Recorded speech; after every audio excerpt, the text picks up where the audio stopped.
Hello, good people of YouTube. Today we're going to go next door where my neighbor is using my gasoline-powered Ishihara Diamond hammer drill, rock hammer,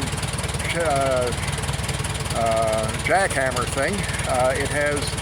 It's a really fascinating piece of equipment. So with that said, we got the old farm all fired up. Let's take a drive over to Randy's and see how he's making out.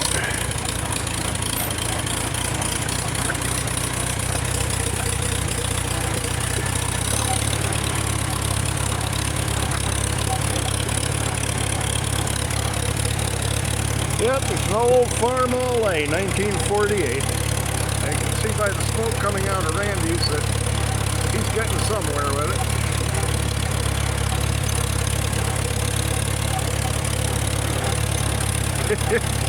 It has 2 cylinders, 3 pistons. The third piston rides on the bit. The top cylinder doesn't have a spark plug. The spark plug is in between the 2 pistons on the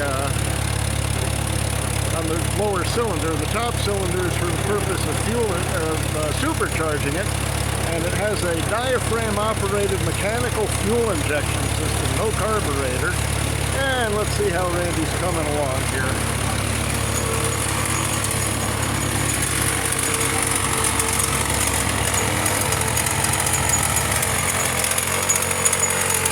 And there he is, smoking up a storm with that thing. It looks like it's busting stuff up pretty good.